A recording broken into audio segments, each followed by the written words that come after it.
से अजीज रियाज साहब, मुस्तकिम डिग्नेटरी साहब का और रिजवान बेटरी वाला का इस्तेमाल कर रहे हैं।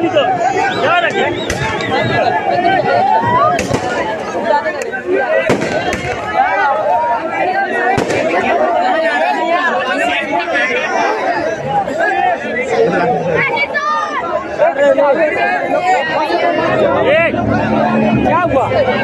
चल निकल पट से।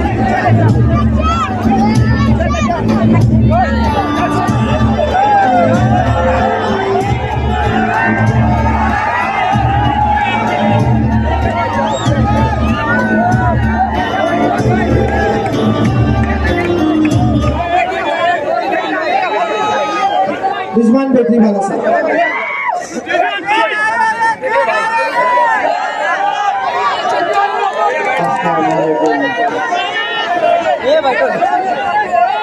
आज के इस अजीमुस्तान जलसे के सदो साहिबा, शान हिंद साहिबा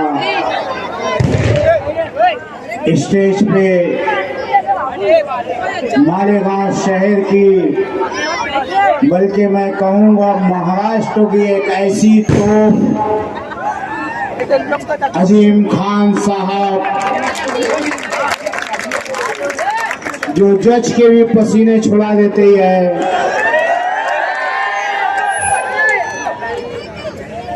मुंबई से आए हुए हमारे वकला हजरात आज उस देख के सोच रहे होंगे कि मैंने थोड़ा लेट तो नहीं कर दिया केस का। वही माजरत के साथ हाजी शब्बीर पहलवान साहब इस्लामपुरा के, हाजी शब्बीर पहलवान साहब पहलवान सुमित के मालिक स्टेज पर तशरीफ ले आए। शब्बीर पहलवान साहब। अजीज दोस्तों, हाथ उठा के बताओ इजाजत है कि नहीं? हाथ उठा, हाथ उठा। ए पुलिस के मुखबिरों, देख ले रे कितने हाथ उठे।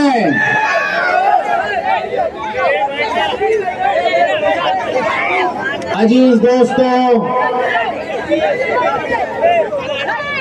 आज इस जलसे से बहुत सीनियर लोग यहाँ मौजूद हैं, पढ़ा लिखा तबका मौजूद है, मेरे गरीब नौजवान मौजूद हैं जो ये जानना चाहते हैं कि 12 नवंबर के बेकसूर मुसलमानों के साथ में जो जुल्म और ज्यादती हुए उसे आप सुनना चाहते हो। मैं आपसे कहना चाहूंगा, मालेगांव शहर की आवाम की तरफ से सलाम है इन नौजवानों को जिन्होंने पुलिस के उस जुल्म को सहा जो कभी अंग्रेज किया करती थी। तैयारी तो ऐसी थी जैसे हमारा जनाजा निकालेंगे, छूटेंगे नहीं, क्योंकि बाबा भीमराव साहब अम्बेडकर का बनाया हुआ संविधान इस मुल्क के कानून को ऐसा लग रहा था चंद पुलिस वाले ऐसे उसकी पुतली बना के किनारे रख दी है। वो एक थाना, अभी मुस्तकिम भाई बताए कौन सा खोर, कौन सा खोर, कौन सा खोर, साला एक नंबर का चुट्टा।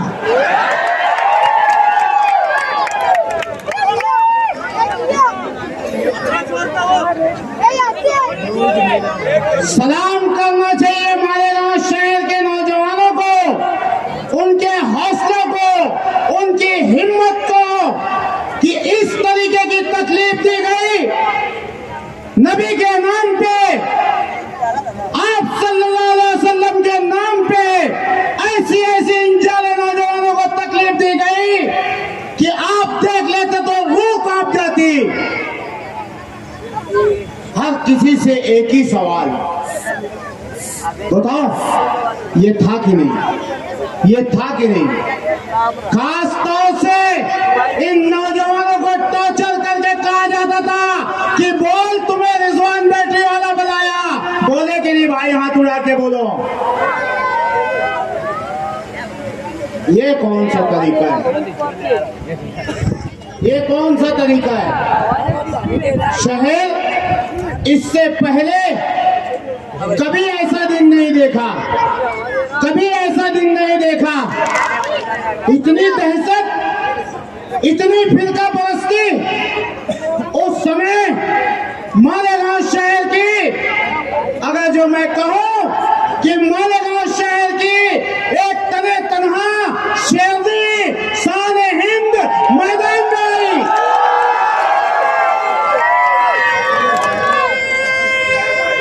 बहादुर कलाई वाले कहाँ गए तेरे भाई? कहाँ छुपे तेरे भाई?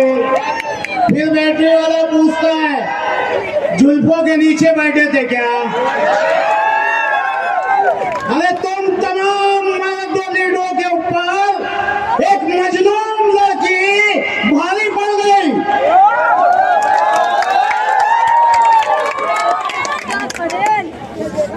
अजीज दोस्तों, बहुत कुछ 12 नवंबर पे कहा जा चुका है। मेरे नौजवानों को, मेरे एक नौजवान को उसकी सरमोगा में पेट्रोल डाल डाल के मारा जाता था और कहते थे कि अब नारा लगाएगा क्या? खड़ो कौन है? देख लो वकील साहब, मां समझ के छोड़ दिए थे रात में 3 बजे। कहा कि कुत्ते की औलाद है, मारने दो उसे। भाई जेल वालों, बोलो बोलो, सही है गलत है? इंसानियत नहीं रह गई, मां समझ के छोड़ दिए। वो बच्चे को सलाम जिसने कहा कि मेरे नबी के नाम पे हमारी जान कुर्बान।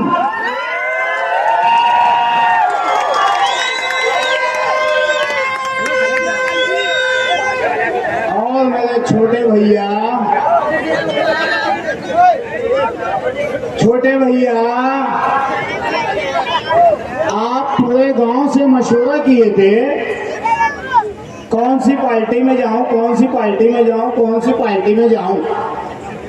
चौक चौराया, गली कूचा, हद तक का उखैया, वहां भी खड़े रह के पूछा कौन सी पार्टी में जाऊं। आउट गोइंग से एक ही बात आती थी, आउट गोइंग से एक ही बात आती थी। मीडिया के लोगों, अगर जो किसी ने गलती से कमल का भी मशवरा दिया ना तो आगे घड़ी बन जाती थी। घड़ी कुछ भी वोट डालो कि छोटे भैया इनमें चले जा, मुझे घड़ी बन। आवाम से 15 कामों की लिस्ट बताई गई कि मैं इन 15 शराइत के साथ में पार्टी में जा रहा हूं, शमूलियत कर रहा हूं। बताओ, इनकी सरकार थी, एक भी काम हुआ क्या? हुआ क्या रे भाई? हुआ क्या? जरा ऐसे बोलो कि वो सैलानी चौक में उसे वहां सुने में आए, हुआ कि नहीं हुआ? हुआ क्या? नहीं हुआ, एक भी काम नहीं हुआ। अंधेर तो ये हो गई कि महाराष्ट्र में सरकार उनकी, गृह मंत्री उनका, सर जी सारी सत्ता उनकी, उसके बावजूद मालेगांव शहर के बेकसूर मुसलमानों के लिए किसी उनका ऑफिसर ने, कोई उनका मंत्री, पुलिस को यह आदेश नहीं दिया कि जिन बेगुनाह को गिरफ्तार किया गया है उन्हें रिहा किया जाए। उल्टा हमारा छोटा भैया जाके बोला था और लोगों की लिस्ट लाए, उनके भी डाले। ये शहर के जिम्मेदार है, ये नुमाइंदे हैं। अजीज दोस्तों, इनकी कहानी ऐसी है, जेल से छूटा मैं 40 साल चिल्ला देख के तो कर दूंगा मैं, इतना कहूँगा मैं बैनर। अबे भैया पूरे मुल्क में ईडी की रेड पड़ रही है, खाली कैलकुलेशन मार दिए ना बैनर का तो उस पर भी ईडी की रेड पड़ जाएंगी, पड़ेगी कि नहीं वकील साहब? अरे कई हजार बैनर, चला हमको पसीना निकल गया एक बैनर बनाने में, ये कई हजार बैनर लगा दिए और चिल्ला बना रहे हैं। तारीख बताओ इन लोग की, मत उनके सुनना चाहोगे भाई? बोलो तय कैसा है, तय मेन है।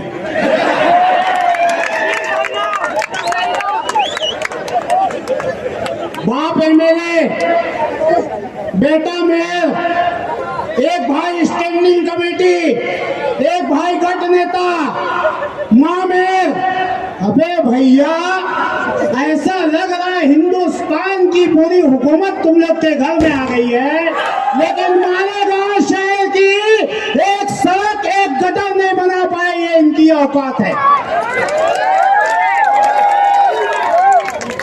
अब बोलते हैं अब मैं होश में आया हूं, अब काम करूंगा। तो 20 साल तक का था भैया, आप मुछोली खेल रहे थे क्या आप मालेगांव की आवाम के साथ? नहीं, नस्ले नौ की बात कर रहा हूँ, 40 साल से तो चले ही रहा है, नस्ले नौ 20 साल से आप मुछोली खेल रहे थे। आप मालेगांव शहर की गयूर आवाम जिसको चलने के लिए रास्ता नहीं, स्कूली बच्चों को चलने के लिए रास्ता नहीं, आप मैयत को गटरों के पानी में से लेके जा रहे हो और ये 40 साल जश्न मना रहे हैं इनकी खिदमत का। कौन से मुसलमान हो कि गटर के पानी में से मैयत जा रही है? मेरी एक डिलीवरी वाली बहन जिसको चलने के लिए रास्ता नहीं और आप जश्न मना रहे हो। आगरा रोड पहला टेंडर 9 करोड़ रुपया, नाले के लिए 4.5 करोड़ रुपया, उसके बाद 11 करोड़ रुपया, उसके बाद 2 महीना पहले खान साहब आप कारपोरेशन में छूपूंगा तो बता देना कि बहुत चोर बांटते हैं, अपने के तो पल्ले नहीं पड़ती बात है। जी छुट्टे जोर से बोलो, है जी छुट्टे, मीडिया के लोगों ने सब छुट्टे हैं। ए भाई पुलिस वाले छुट्टों को छुट्टा बोल रहा हूँ, कल आना नहीं मेरी दुकान पे। जो चोर है सुनना पड़ेगा। 11 करोड़, फिर अभी वसीम भाई 16 करोड़। अबे भैया मन में सलवा उतर रहा है ऊपर से, आवाम का पैसा, पब्लिक का पैसा और सोने पे सुहागा, आला हजरत के सूद आई। चलो अब देवी के मल्ले के लग बैठ जाएंगे। आप गरीब आवाम, मालेगांव शहर की गयूर आवाम 10 साल से आगरा रोड पे चल नहीं सकती। अभी इलेक्शन आया तो उन्हें मध्य का मल्ला याद आया, वहां जाके माशाल्लाह नमाज भी पढ़ रहा।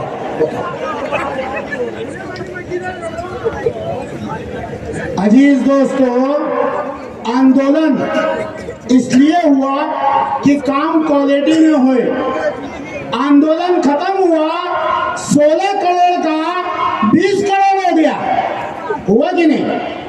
20 करोड़ तो तुम पैसों हुआ कम कराए गए रहो कि बढ़ाए गए रहो? आपका पैसा, आवाम का पैसा है। मेरी ये गरीब आवाम जो टैक्स देती है, गयूर आवाम, आपका पैसा है और ये वहां पे भी जाके टांग अड़ंगी कर रहे हैं। 12 नवंबर के मामले में किसी की जबान नहीं खुली। हमारा नस्ले नौ, मेरा छोटा भाई मोहतरम जनाब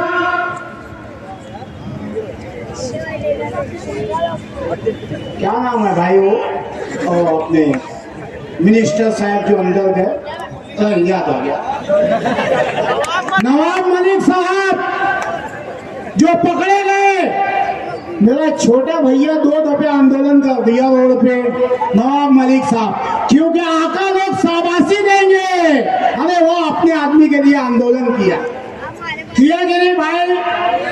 नस्ले नौ में 2 दफा आंदोलन किया कि नहीं? 12 नवंबर के बेकसूर मुसलमान जो नबी के नाम पे गए, तेरी छाती में दम नहीं था कि तू पुलिस के खिलाफ सड़क पे उतरता, तो ये कौम का गद्दार है कि नहीं? बोलो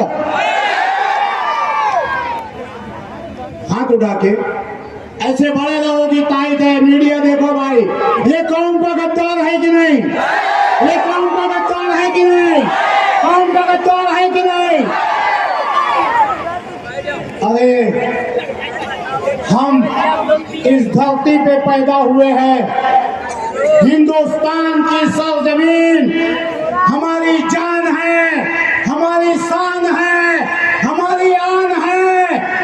हमारे उलमा ने जितनी कुर्बानी देश के लिए दी है, मुसलमान ने जितनी कुर्बानी देश के लिए दी है, हमें पाठ मत पढ़ाओ कि हमको संविधान और दस्तूर मत सिखाओ।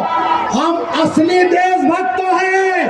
आप उन गद्दारों को पकड़ो, आईडी के लोगों, मालेगांव शहर में आओ, ऐसे ऐसे आपको करप्शन मिलेंगे कि आप महाराष्ट्र और कई रियासत भूल जाओगे। कई दिनों तक यहीं से ईडी पकड़ पकड़ के ले जाएंगी। खान साहब आज एक का नंबर, कल ओ का नंबर, 503-4 का नंबर, ईडी में बोलिए कहाँ आके फंस गए हम लोग।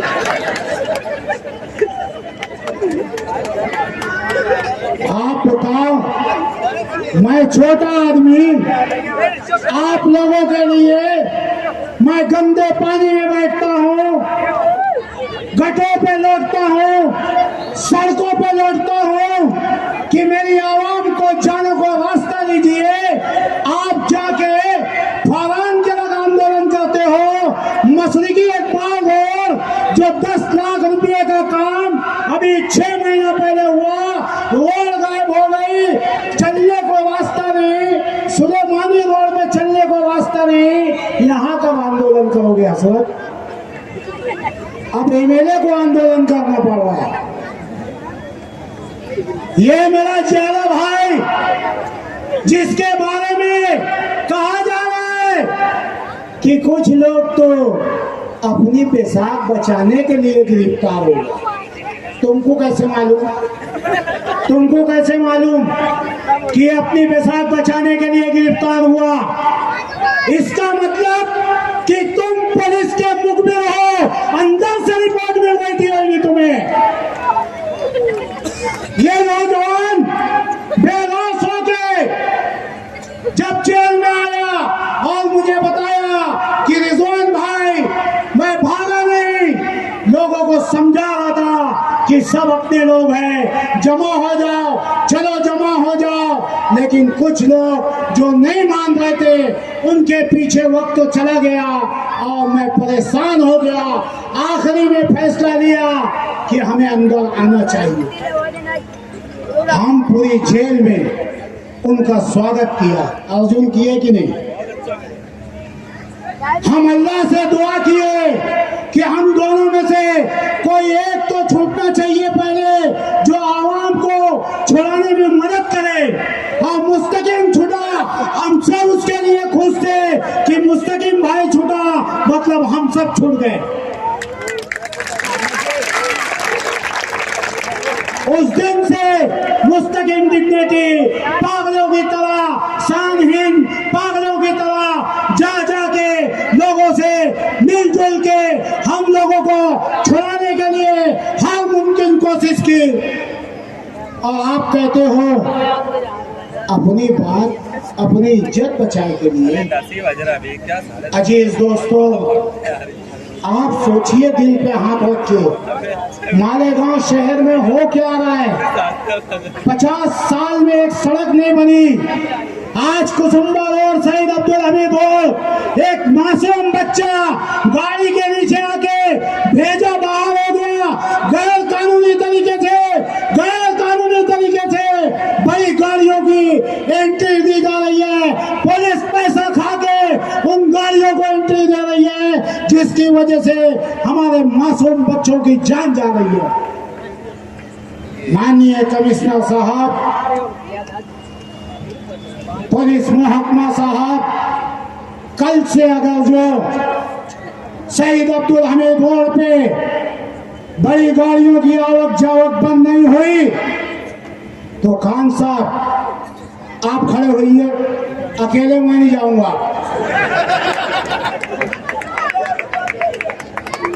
कल से बड़ी गाड़ी बंद नहीं हुई तो बोलो शहीद अब्दुल हमीद रोड बंद होना चाहिए कि नहीं? किसी गरीब की जान जानी चाहिए क्या? मैं आंदोलन करूंगा और ये घरपट्टी नलपट्टी के खिलाफ राष्ट्रवादी कांग्रेस का छछन दोगला पॉलिसी। भाई किसने बढ़ाया ये घरपट्टी? इन्होंने ही बढ़ाया ना। अभी बोल रहे हैं पूरे गांव को इकट्ठा करके हम कॉर्पोरेशन में जाएंगे। कहाँ जाएंगे भैया? अब तो कहना कहीं के रही नहीं गए, जाएंगे कहाँ? कमिश्नर के लग जाएगा। मैं तुम थे, आपने बढ़ाया। मालेगांव शहर की आवाम को जो 400 से 500 करोड़ का बजट रखने वाली महानगर पालिका, उसे आपने घरपट्टी बढ़ा के नलपट्टी बढ़ा के 663 करोड़ रुपया किए। 663 करोड़ ये आपका पैसा। और बोल रहे बोले अब हम लोग वहां जाके बैठेंगे। आप सादा चौक, बस सादा चौक जहां हमारी मुस्लिम माँ बहनें रोजाना हजारों की तादाद में बाजार लेने के लिए जाती है, खड्डा खोद के रख दिए हैं, गिर रहे हैं, पड़ रहे हैं, हमारी माँ बहनों को धक्का मारा जा रहा है। माननीय कमिश्नर जी, अगर जो 2 दिन में सरदार चौक का, शहीद अब्दुल हमीद रोड का, मस्जिद इकबाल रोड का मसला हल नहीं हुआ तो मैं सरदार चौक में जाके बैठूंगा, आंदोलन करूंगा। शहर का लॉ एंड ऑर्डर खराब होगा, इसके जिम्मेदार आप होंगे। मैं आपसे आखिरी एक रिक्वेस्ट करूंगा, वक्त तो नहीं है। जो लोग आपकी ताकत से, आपकी दी हुई वोटों से आज जमीन छोड़ के आसमान पे चल रहे हैं, उन्हें आपको नीचे लाना होगा। और ऐसे मुखलिस लोगों को आपको साथ देना होगा। ऐसे मुखलिस लोगों को आपको साथ देना होगा। इनकी आंख में आंख मिला के बात करें। आप लोग फांसीबाजी में, इनकी मक्कारी में मत जाओ। बहुत कुछ कहना था, कई लोगों का नाम ओपन करना था। आप मजमे में से ही मुझे मना किए कि रिजवान भाई, अल्लाह के रसूल के लिए एक दफा तू इन्हें माफ कर दे। ओ मुखबिरो, हमने तुम्हें माफ किया, तुम कौम के साथ ऐसी गद्दारी मत करो। जय हिंद, जय महाराष्ट्र, अस्सलाम वालेकुम। ये थे रिजवान जेठलीवाला साहब जो अपने ख्यालात का इजहार कर रहे हैं। मैं जनता दल सेकुलर के जनरल सेक्रेटरी जनाब मुस्तकीम डिग्नेटी साहब को आवाज दे रहा हूँ कि हम साहिब किरदार वफा बांट रहे हैं। हम साहिब किरदार वफा बांट रहे हैं। एक वो है कि लाशों से गले पाट रहे हैं। कानून और अदालत का हमें पास है इतना, मुजरिम नहीं है फिर भी सजा काट रहे हैं। सरकार से लड़ना था जिन्हें कौम की खातिर, अफसोस के वो कौम को ही डांट रहे हैं। मुस्तकीम डिग्नेटी साहब पुरजोर तालियों में इस्तेमाल करें। साथियों, ये जलसा बस है।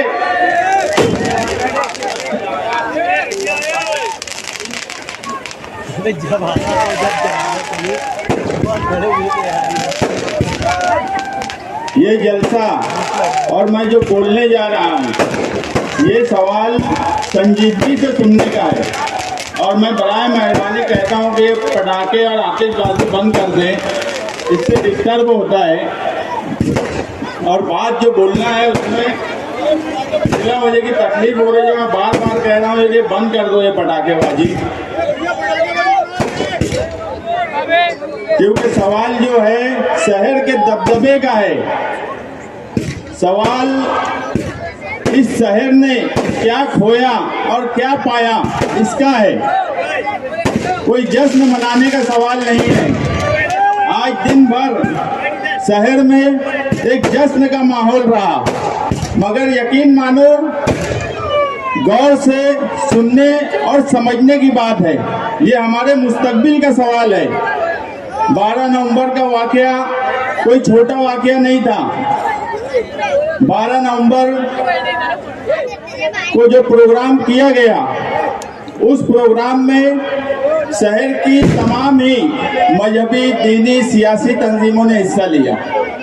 उसमें हमारी भी पार्टी थी, मगर दूसरी पार्टियों ने हिमायत तो दी, मगर हुजूर सल्लल्लाहु अलैहि वसल्लम की शान में गुस्ताखी का सवाल था। वसीम रिजवी ने जो कुरान में फेर बदल करके पेश करने की बात थी, उसका सवाल था। इसलिए हम आगे आगे रहे, हमने हमारा नुमाइंदा नहीं भेजा, और इस पे हमें फख्र है कि हम खुद वहाँ शामिल रहे। हमने किसी हमारी पार्टी का नुमाइंदा नहीं भेजा। 12 नवंबर को पुरअमन जुलूस था।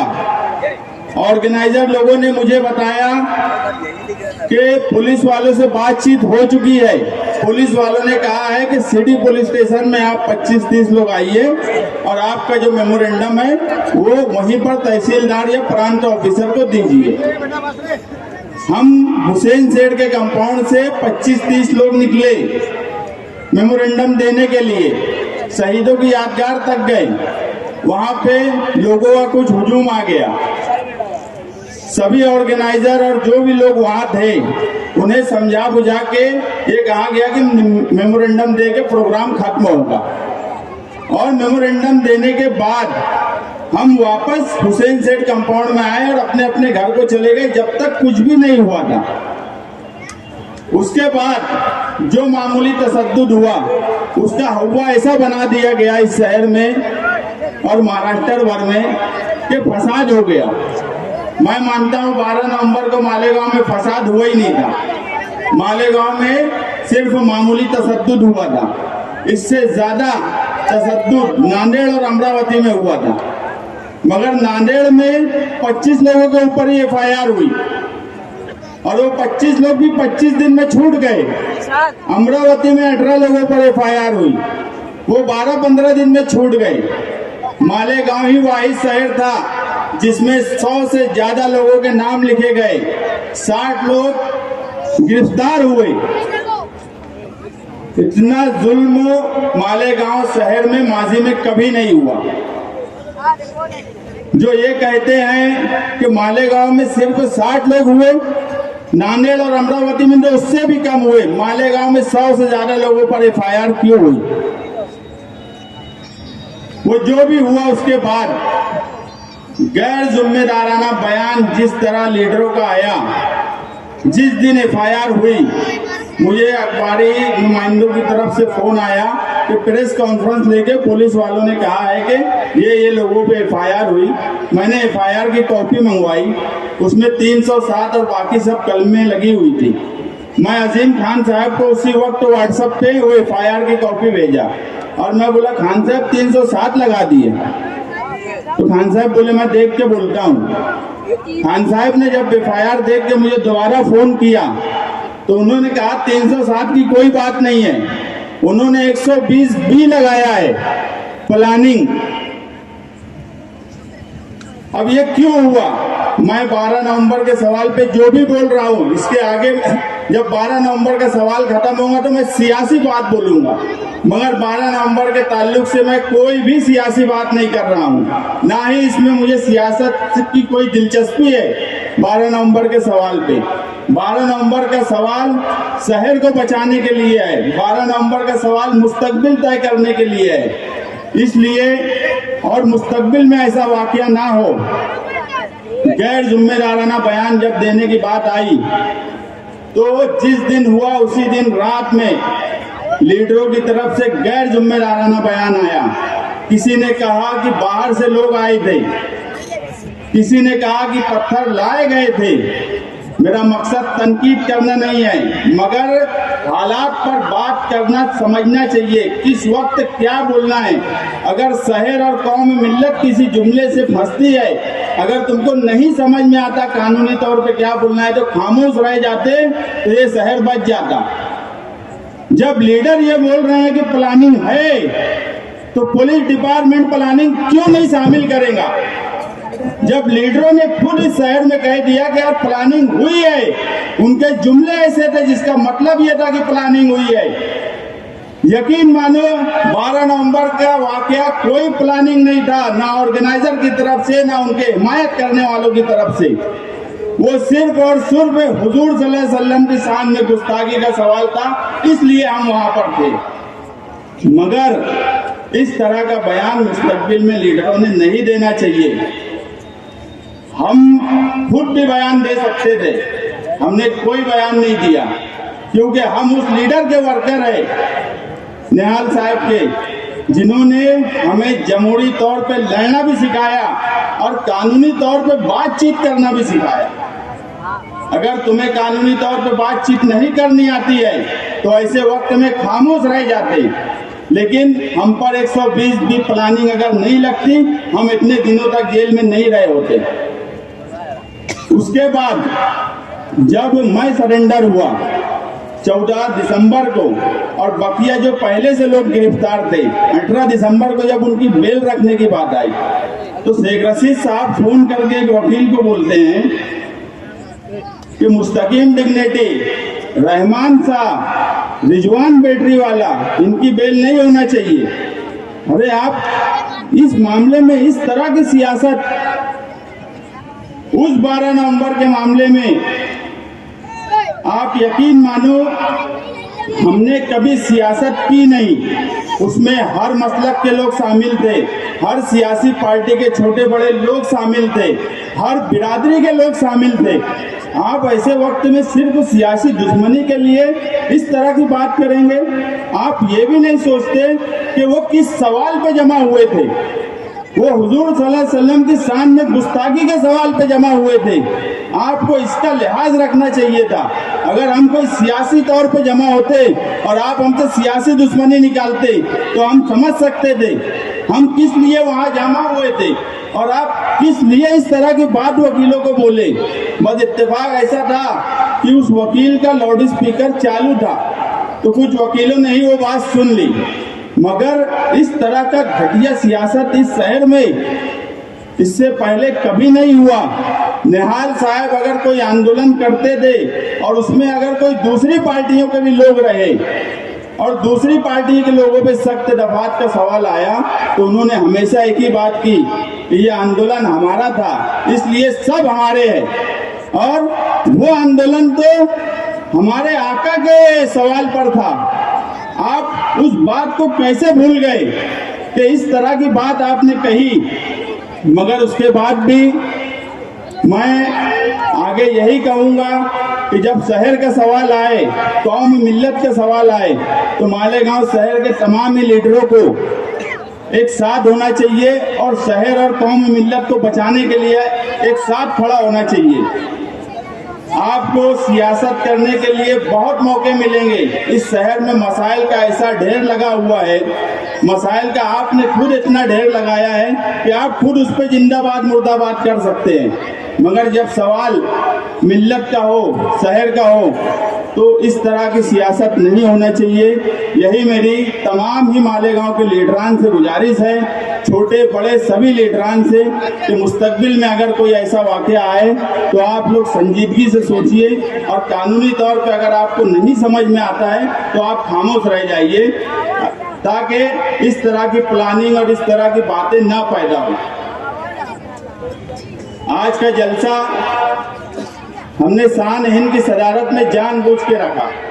हमारे पास और भी शहर के जिम्मेदारों के नाम थे, मगर क्या बात है, पुलिस हमको ही परमिशन देने के लिए शाम कर दी। 8 दिन से परमिशन दाखिल था और हम नहीं चाहते थे कि किसी और को कोई तकलीफ हो, मगर शाम में हमको परमिशन मिल गई। कई शराइत पे परमिशन मिली, 14 शराइत पे पुलिस ने परमिशन दी कि इस मामले में नहीं बोलना, पुलिस के खिलाफ नहीं बोलना, प्रशासन के खिलाफ नहीं बोलना। मुझे तो जब मैं वो शराइत पढ़ा तो मुझे लगा मैं कोई जमहूरी मुल्क में हूँ या पुलिस राज में हूँ या हिटलर शाही में हूँ। एक जमहूरी मुल्क है और कानून में रह के किस तरह बोलना चाहिए, ये हमसे अच्छा इस शहर में किसी को आता है क्या?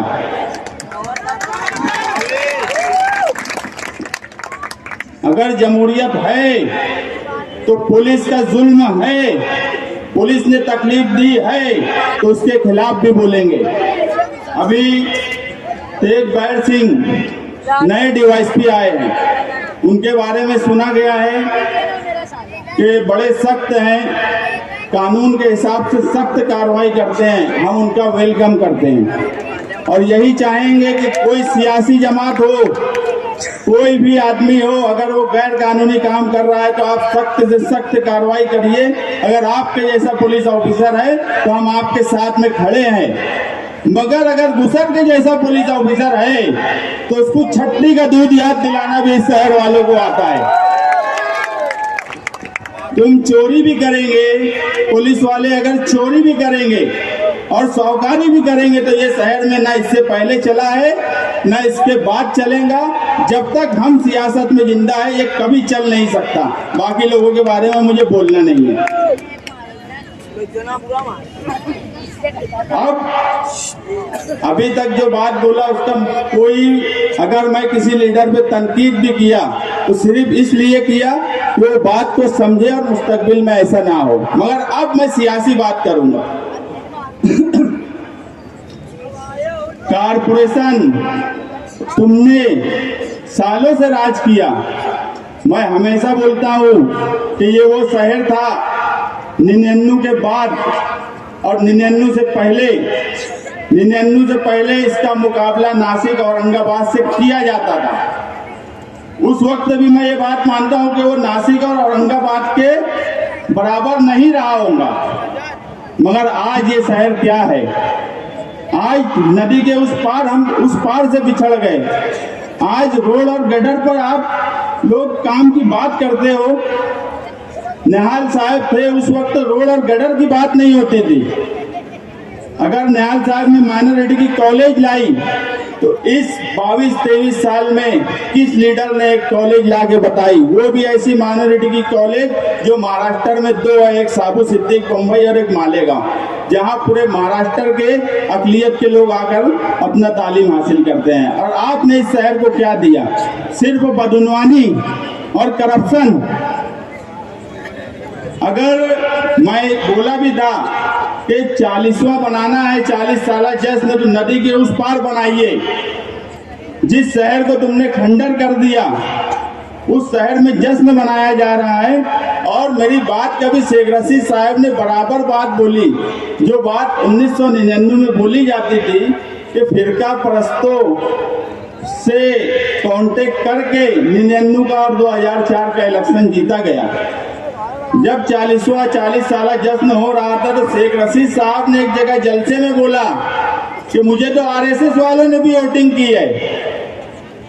जो बात हम बोलते थे कि ये फिरका परस्तों से मिलकर इस शहर का दबदबा खत्म कर रहे हैं और जनता दल को कमजोर करने की भी वजह यही थी कि आरएसएस और नदी के उस पार के फिरका परस्त उन लोगों ने जनता दल को कमजोर करने के लिए शेख रशीद साहब को लाया। उसके बाद किसने किसको लाया ये भी पूरा शहर जानता है, उस पर मुझे बात नहीं करनी है। मगर इस शहर का दबदबा, ये कंपाउंड की जो आवाम है हजारों की तादाद में, आज ये बात तो साबित कर दी कि ये शहर का दबदबा वापस आएगा। आज शहर में जिस तरह से जश्न का माहौल था वो तो ये साबित कर रहा है कि इस शहर में दबदबा आएगा। और यही तकलीफ सबको है। इससे पहले 2 सियासी पार्टियों के बड़े बड़े जलसे हुए, मगर किसी ने उस दिन दूसरे जलसे नहीं रखे।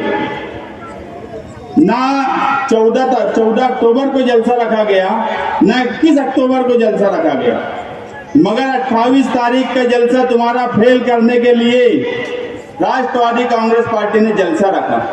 मगर जब आवाम सोच लेती है, एक जुनून तारी हो जाता है, तो इससे कोई फर्क नहीं पड़ता कि वो जलसा कैसा होगा।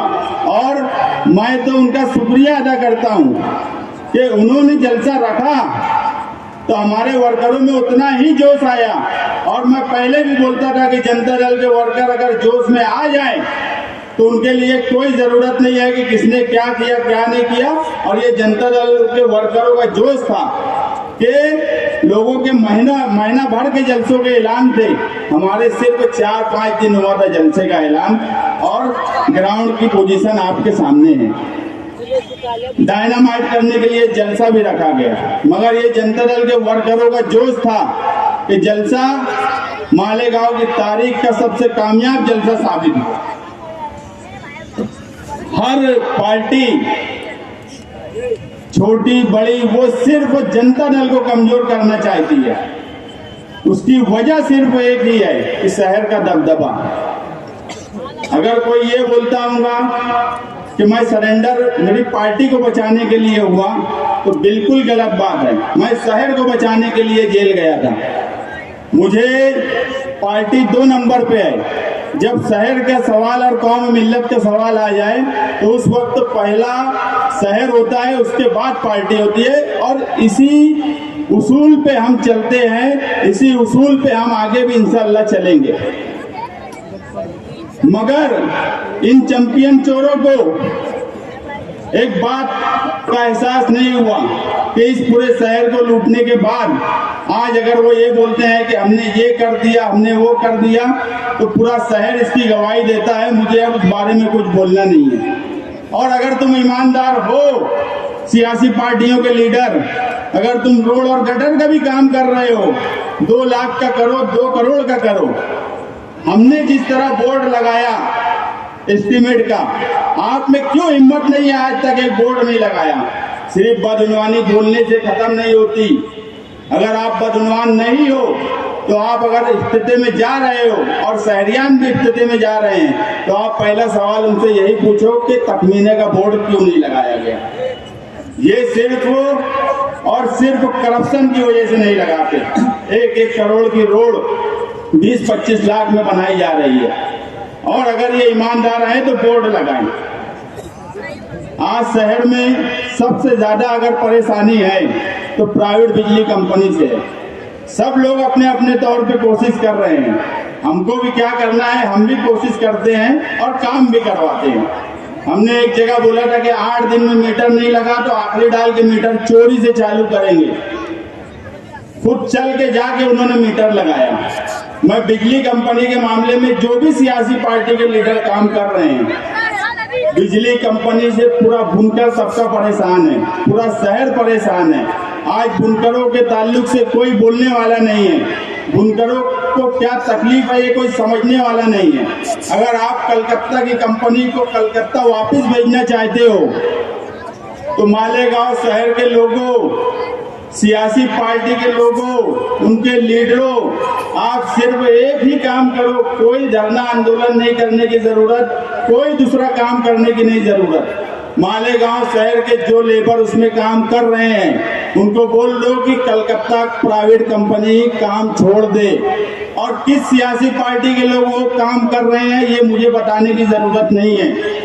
हम सिर्फ इतना कहेंगे, नो कोऑपरेशन मूवमेंट। आप सिर्फ उनसे काम मत करवाओ, उसके बाद हम देखते हैं कलकत्ता कंपनी मालेगांव शहर में कैसे काम करती है। अगर बाहर से लोगों को लाकर काम करेंगी तो जनता दल के वर्कर उनसे निपट लेंगे। कैसे काम करेंगे ये हम भी बता देंगे। सिर्फ आप अपने वर्करों को वहां से निकाल लो, बाकी सब हम पर छोड़ दो। बाकी दूसरा कोई छचन करने की जरूरत नहीं है।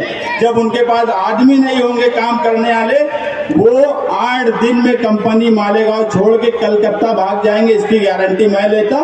सिर्फ आप एक मर्तबा वहां से अपने लेबर निकाल लो। अब हर अमल का एक रद्द अमल होता है। लोग बोले आज जलसे से पहले भी, जलसे के बाद भी, कि ये मत बोलना, वो मत बोलना, इसके खिलाफ मत बोलना।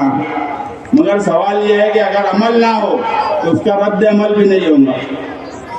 मोहतरम मुफ्ती इस्माइल कासमी साहब, आपने जो भी बात कही, आप गठबंधन के कायद हो। आपको गठबंधन को निभाने के लिए जो कोशिश करना चाहिए थी वो कोशिश आप नहीं कर रहे हो। आपने अपनी तकरीर में कहा कि मुस्तकीम डिग्निटी, डॉक्टर खालिद, एजाज बेग, इनका क्या ताल्लुक है। हम सियासत में सालों से है, ये बात बिल्कुल सच है कि हमारा 2019 से पहले कोई ऐसा ताल्लुक नहीं था सियासी। हमारा ताल्लुक तो 2019 असेंबली इलेक्शन था जो आपके लिए हमने लड़े, यही ताल्लुक है हमारा।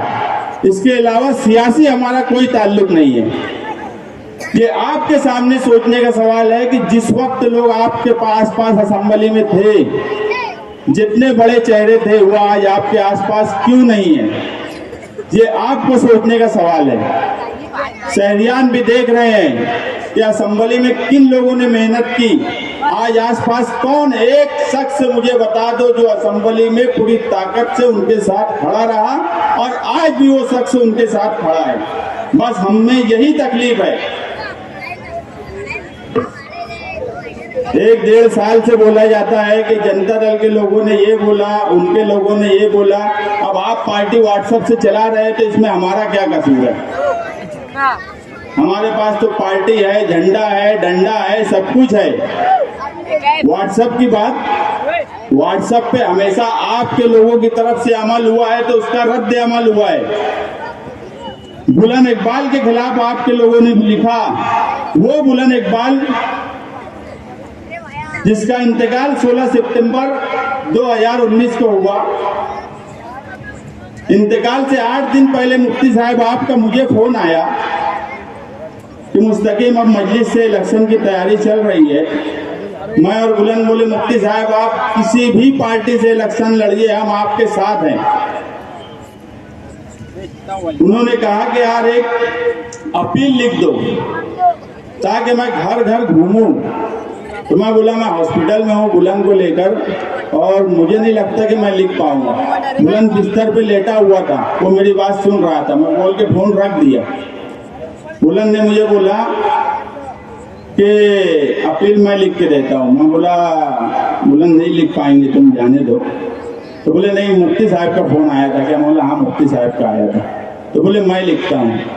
उसी वक्त जो वहाँ उसके संभालने के लिए जो लोग थे, रात में 11 बजे से लेकर 3 बजे तक वो अपील लिखी गई।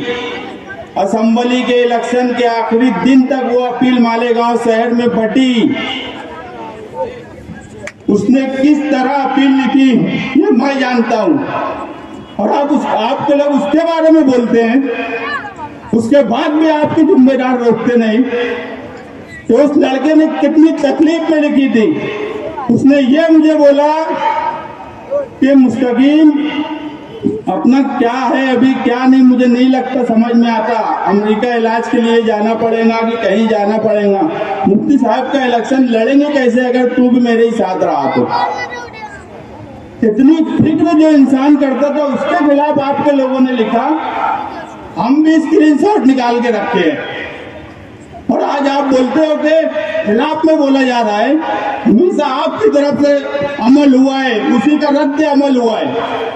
पिछले जलसे में भी अमल आपने किया, हमने नहीं किया। भागने की बात पार्टी बचाने के लिए नहीं थी, उस पर तो रिजवान बैटरी वाला साहब ने अपनी पूरी बात कर दी, इसलिए अब मुझे उस पर नहीं बोलना है। 2007 की बात आप बोलते हो, कि 2007 में क्या हुआ। 2007 में तीसरा महाज और जनता दल का कोई भी बातचीत का सिलसिला भी नहीं शुरू हुआ था। इनकी बातचीत जो थी वो शिवसेना से हुई थी और बाद में राष्ट्रवादी पार्टी की तरफ से की गई और उस वक्त की कांग्रेस पार्टी से की गई। अब उस वक्त मैं 2007 के मामले में जाना नहीं चाहता और जेल जाने की बात मेरे ताल्लुक से सिविल हॉस्पिटल का वाकया हुआ। उस वक्त भी मैं है यहाँ रिजवान खान सर बैठे और दूसरे लोग, हम जेल गए, हमने एंटीसिपेटरी उस वक्त भी नहीं ली।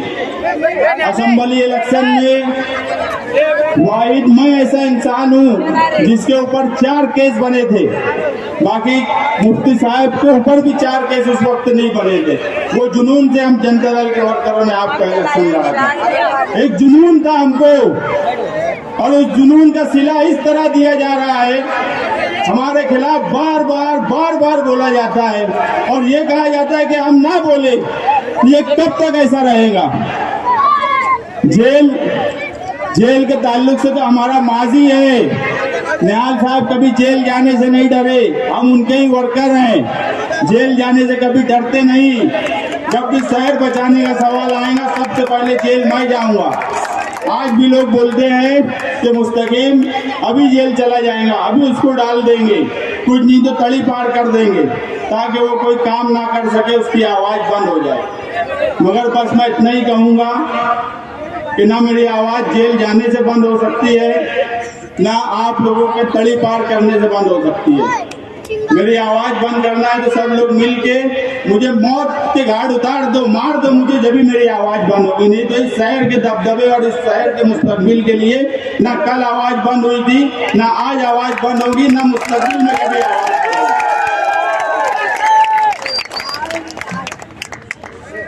महागठबंधन ना मेरी मजबूरी है ना मेरी चाहत है। महागठबंधन 2017 में बुलंद इकबाल के वक्त जो हुआ 10 साल के लिए, उस पर हम कल भी कायम थे, उस पर हम आज भी कायम हैं। मगर महागठबंधन शहर की जरूरत थी, ना मजबूरी है ना चाहत है। कोई शादी तो करना नहीं है, कोई रिश्ता नाते की तो बात नहीं है कि चाहत और मजबूरी का सवाल है। शहर की जरूरत के लिए अगर हम एक आए हैं तो इसका फैसला भी अब शहरियान ही करेंगे। महागठबंधन के ताल्लुक से हम भी शहरियान से बातचीत करेंगे। हम 10 साल के गठबंधन पे कायम हैं, मगर हम जल्द ही प्रेस कॉन्फ्रेंस लेंगे और शहरियान के कुछ लोगों को जिम्मेदार बनाएंगे कि अब वो लोग महागठबंधन का मुस्तकबिल तय करें और वो लोग बातचीत करें कि आगे क्या करना है और कैसे करना है। इस शहर में अगर इस शहर को बचाना है तो आपको जनता दल को मजबूत करना होगा। यहाँ वकला हजरात पे बैठे हैं, ये प्रोग्राम सिर्फ सियासी नहीं है, ये ज़ैर एहतमाम दस्तूर बचाओ कमेटी का प्रोग्राम है, हिमायत करता जनता दल है। तो वकील साहब लोग दस्तूर बचाओ कमेटी के नाम से यहाँ बैठ सकते हैं। जनता दल को अगर आप मजबूत नहीं किए तो इस शहर का मुस्तकबिल अंधेरे में गुम हो जाएगा। यहाँ सिर्फ चोरी लूट मार और चैंपियन चोर जब तक घर नहीं जाएंगे, और हम भी चैंपियन चोरों को घर भेजने के लिए ही इस शहर में गठबंधन किए थे। उस गठबंधन पे हम आज भी कायम हैं। जो भी हुआ है वो आपके लोगों की तरफ से अमल हुआ है, हमारी तरफ से इससे पहले भी अमल नहीं हुआ है, आगे भी अमल नहीं होगा।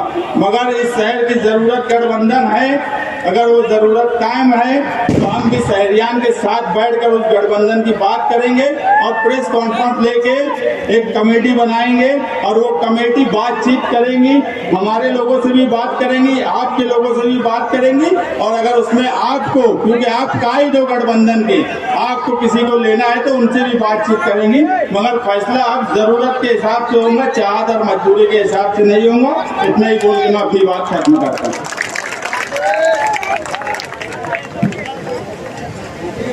ये थे मोहतरम मुस्तकीम डिग्निटी साहब जो अपने ख्यालात का इजहार कर रहे थे। मैं सब्र जनता दल सेकुलर मोहतरमा शान हिंद निहाल अहमद साहबा को आवाज दे रहा हूँ, पुरजोर तालियों में इस्तेमाल करें कि हम करें बात दलीलों से तो रद्द होती है, हम करें बात दलीलों से तो रद्द होती है। इनके होठों की खामोशी भी सनद होती है और कुछ न कहने से भी छिन जाता है एहसास सोगन, जुल्म सहने से भी जालिम की मदद होती है। पुरजोर तालियों में इस्तेमाल करें। साथियों, आज का ये जलसा 12 नवंबर का दिन मालेगांव शहर के लिए एक तारीख दिन था, जिस दिन मालेगांव शहर का दबदबा खत्म किया गया। लेकिन आज का दिन 28 अक्टूबर उस तारीख दिन का उजाला है। ये इतनी तादाद में बैठे हुए लोगों ने उस तारीख दिन को रोशन कर दिया है। अगर लोग ये समझते थे कि मालेगांव के लोग डर जाएंगे, पुलिस ये समझती थी कि मालेगांव के लोग डर जाएंगे, लेकिन उनको मालूम नहीं कि मालेगांव शहर निहाल अहमद के निहाली उसूलों से चलता है, जहां न लोग कभी डरे हैं न कभी डरेंगे। आज आप लोगों की तादाद ने ये साबित कर दिया कि मालेगांव शहर न कभी पुलिस से डरा है न हुकूमत से डरा है। हम कानून से चलते थे, हम कानून से चलेंगे। अगर कानून का रखवाला तोड़ने की कोशिश करेगा तो हम उसको भी बर्दाश्त नहीं करेंगे। मैं इमरान बैटरी वाले को बोल रही थी कि भाई मुहावरा है, बोलते हैं कि अल्लाह के घर में देर है, अल्लाह की लाठी में देर है लेकिन अंधेर नहीं। लेकिन आप देखो 12 नवंबर के मामले में अल्लाह ने अपना फैसला करने में देरी भी नहीं की। जो लोग 12 नवंबर के बेगुनाह जेल में थे, उनको फंसाने वाले को अल्लाह ने उनके बीच भेज दिया गुनाहगार बोलकर। दूसरा ये कि मालेगांव शहर में एक अजाब इलाही था।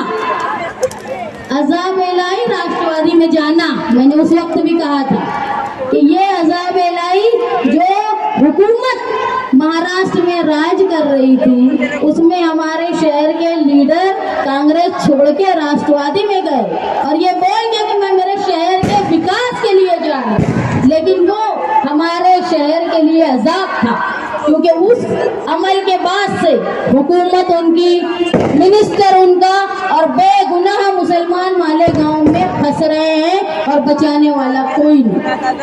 उसका भी हाल अल्लाह ने बता दिया, ये लोग जेल में रहे, हुकूमत भी गिर गई। इसलिए देर है लेकिन अंधेर नहीं, और अल्लाह ताला ने इस फैसले में बहुत जल्दी ये दिखाने के लिए कि जुल्म बहुत दिन नहीं चलता। एक सियासी लीडर, जब 12 नवंबर का वाकया हुआ, एक सियासी लीडर ने अपनी जाती मजलिस में कहा कि क्या फर्क पड़ता है, अपना कौन फंसा।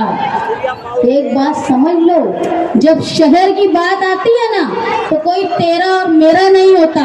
ये शहर हमारा है और हम शहर में रहने वाला हर आदमी हमारा है। भले ही वो अगर नासिर खान हमारा है तो हमारा सरफराज मनियार भी हमारा है, अब्दुल रहीम पुकारे वाला भी हमारा है, सईद तख्ती भी हमारा है, रिजवान बैटरी वाला भी हमारा है, यहाँ तक के साबिर गौर भी हमारा है, क्योंकि वो इस शहर में रहने वाला है। जिनका मैं नाम भूल रही हूँ, उनसे मैं माफी चाहती हूँ, लेकिन इस वाकये में फंसने वाले तमाम बेगुनाह वो हमारे थे, भले ही हम उनको शक्ल से नहीं जानते थे। जब 12 नवंबर का वाकया हुआ, उसके बाद मुस्तकीम के शहर से बाहर रहने और पुलिस के सुपुर्द सुपुर्दी के बाद मालेगांव शहर में सियासी लोगों ने बहुत सारे छचन किए, खास तौर पर मुझे फंसाने के लिए। एक दिन मुझे डीवाईएसपी का फोन आया, उन्होंने बोला कि आप पुलिस स्टेशन में आओ, मुस्तकीम जेल में थे।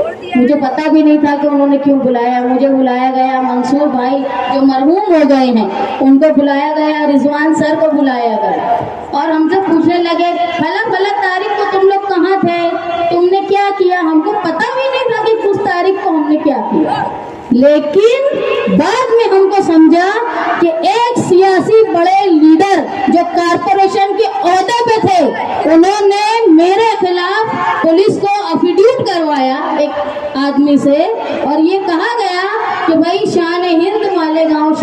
फसाद करवाना चाहती है। और इसका सबूत ये है कि शेख रशीद साहब ने प्रेस कॉन्फ्रेंस लेकर ये कहा कि मालेगांव शहर में फसाद कराने की साजिश की जा रही है।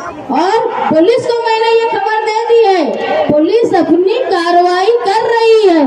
अरे जिसका बाप नहीं दुनिया में, जिसका भाई नहीं दुनिया में, जिसका शोहर जेल में है, उस अकेले से तुम मुकाबला कर रहे हो, ये है तुम्हारी हिम्मत। लेकिन फिर भी मैंने अपनी पार्टी के वर्करों के हौसले से, मेरी पार्टी के साथियों की हिम्मत से मैंने मुकाबला किया।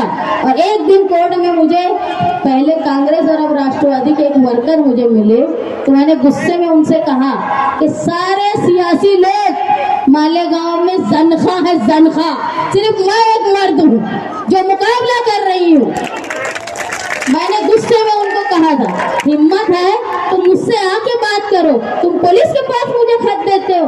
मुझे जिला एसपी ने बुलाया, मुझे बार बार पुलिस का फोन आ रहा था, मैं ताखीर से उठी, बार बार फोन आ रहा था, यहाँ तक कि पुलिस मेरे घर आ गई। लेकिन अल्हम्दुलिल्लाह साथी निहाल अहमद साहब का वो नाम है कि गेट के अंदर घुसने को उनको डर लगता है। बाहर से मुझे फोन किया और ये बोला कि जिला एसपी आए हैं, तुमको बुला रहे हैं। मेरे घर में 2 बच्चे, मासूम मेरा शौहर जेल में। मैंने मेरे बच्चों को कहा नींद में से उठा के, बेटा अगर मुझे आने में देर हो गई तो तुम नानी को फोन करके घर चले जाना नानी को। तो पूछने लगे अम्मी कहाँ जा रहे हो? मैं बोली बेटा हो सकता मुझे भी जेल जाना पड़े। और मैं गई और वहाँ पे जितना बुरा बोल सकती थी गलत काम करने वालों को मैंने बोल दिया, और ये बोल दिया कि कर लो गिरफ्तार मुझे, मेरा शौहर जेल में है, कर लो गिरफ्तार मुझे, मैं ऐसे भी इलेक्शन जीत जाऊंगी। और उसके बाद जब उन्होंने निहाली तेवर देख लिया तो कोई नोटिस, कोई पुलिस वाला दोबारा घर नहीं आया। ये ताकत है। एक बात तुम समझ लो, निहाल साहब के इंतकाल के 6 साल के बाद भी किसी मजलिस में, किसी तकरीर में उनका नाम लिए बिना मुखालफिन का पेट नहीं भरता। ये ताकत है तुम्हारे लीडर की। कुछ लोग ऐसा भी कह रहे थे कि ऐसे भागे थे, वैसे जमा हुए, ये जमा हुए, वो जमा हुए। मुझे एक बात बताओ, 12 नवंबर का मामला कोई सियासी नहीं था, ये आहनत रसूल, रसूल की मोहब्बत में, नबी की मोहब्बत में लोग जमा थे, अपना एहतजाज कर रहे थे। ये बताओ कौन कहाँ था वो जाने दो, तुम कहाँ थे? कौन सा लीडर वहाँ मौजूद था? अरे तुम मुरुम पे, खड़ी पे, मैयत में खड़े होकर फोटो खिंचाते हो। 12 नवंबर को क्यों नहीं आए? क्या वजह थी कि तुम लोग नहीं आए? अरे हम तो फक्र से आए, फक्र से गए, जेल भी गए, वापस भी आए, साथियों को भी लाए। और हम देखो लड़ेंगे भी, हारेंगे भी, जीतेंगे भी, क्योंकि मैदान में वही गिरता है जो शह सवार है। वो तिफल क्या गिरे जो घुटनों के बल चले। याद रखो, जो घुटने जिनके सलामत नहीं है उनके बारे में मुझे कुछ बोलना नहीं। मालेगांव शहर ये कानून के पासदारी करने का शहर है। अगर कोई लीडर या कोई आदमी कानून की पासदारी करने वालों के खिलाफ कोई कार्रवाई करेगा तो ये शहर उसको माफ नहीं करेगा। देखो देर है पर अंधेर नहीं। जिन्होंने मुखबरी की है उनका आज नहीं तो कल मुंह काला होगा। मालेगांव शहर में पुलिस अगर लोगों के साथ अच्छा सलूक करेगी, कानून के दायरे में रह के करेगी, तो हम उनका भी खूनहार करेंगे। और अगर पुलिस ने बेगुनाह लोगों को फंसाने की कोशिश की, लोगों को धमकाने की कोशिश की, इतने बजे ये बंद होना चाहिए, ये यहाँ क्यों खड़े हो, ये क्यों, वो क्यों, बिला वजह अगर लोगों की रोजी रोटी पर किसी तरह की आफत लाने की कोशिश की गई तो ये जनता दल, ये निहाली वर्कर हर तरह का मुकाबला करने के लिए तैयार है। रिजवान भाई के स्टाइल में बोलूं, है ना तैयार भाइयों?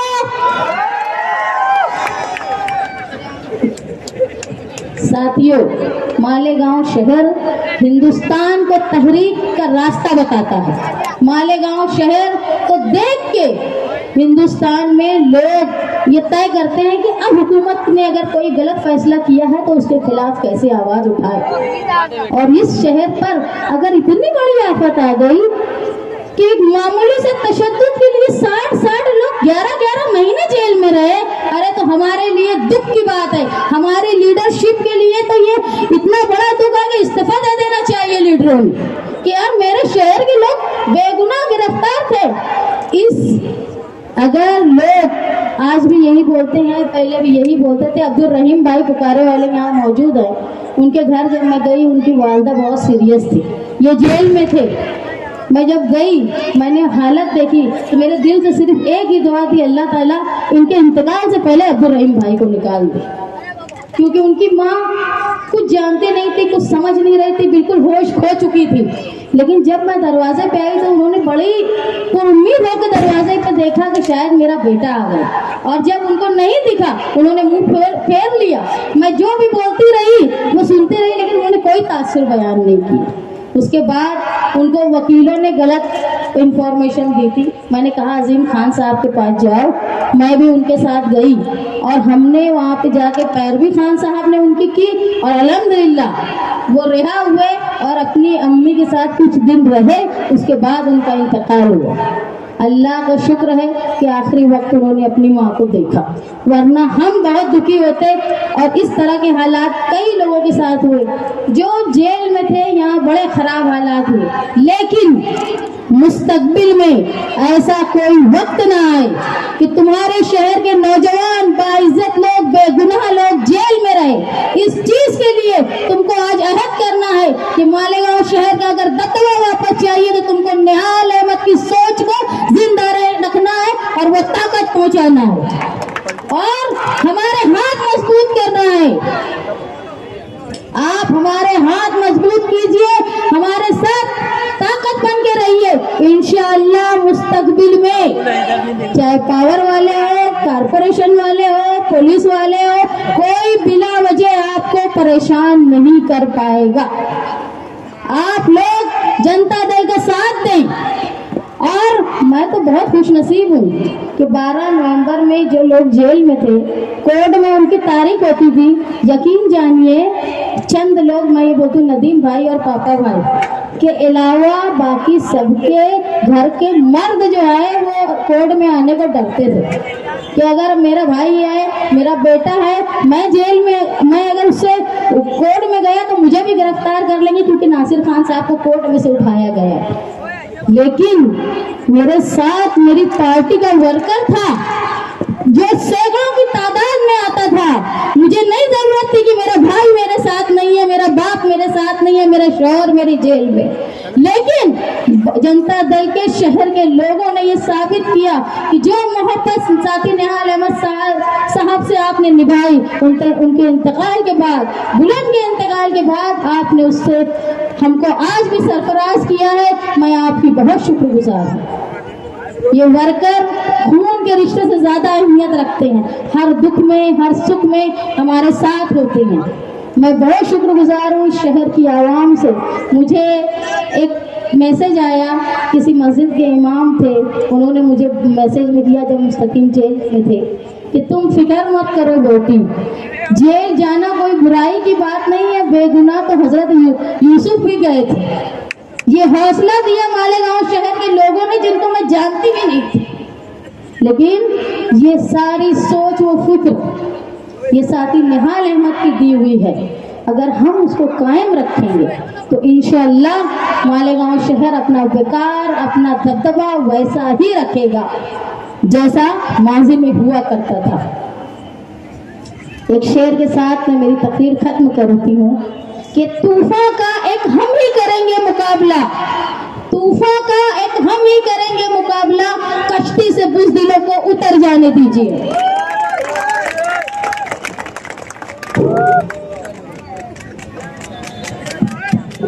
आज के इस जलसे आम में मोहतरमा शान हिंद साहिबा के इस तारीखी खिताब के बाद सदर की इजाजत से आज के इस अजीम शान प्रोग्राम के खात्मे का ऐलान किया जाता है। आप तमाम हाजरीन का, तमाम शहरियान का बहुत बहुत शुक्रिया, बहुत बहुत शुक्रिया। आप सबका शुक्रिया, रब का शुक्रिया, सबका शुक्रिया। हकीम नगर से नसीम भाई लाइट वाले, नदीम भाई लाइट वाले, पापा भाई लाइट वाले, इनकी जानिब से मुस्तकीम डिग्निटी साहब, रिजवान बैटरी वाला साहब, अब्दुल अजीम खान साहब, इनका इस्तेकबाल किया जा रहा है, फूल हार किया जा रहा है। हाजी इस्माइल इस्सू साहब, इनकी जानिब से मुबारकबाद पेश की जा रही है, इस्तेकबाल किया जा रहा है। हाजी शब्बीर पहलवान साहब, एडवोकेट महेंद्र साहब का इस्तेकबाल कर रहे हैं।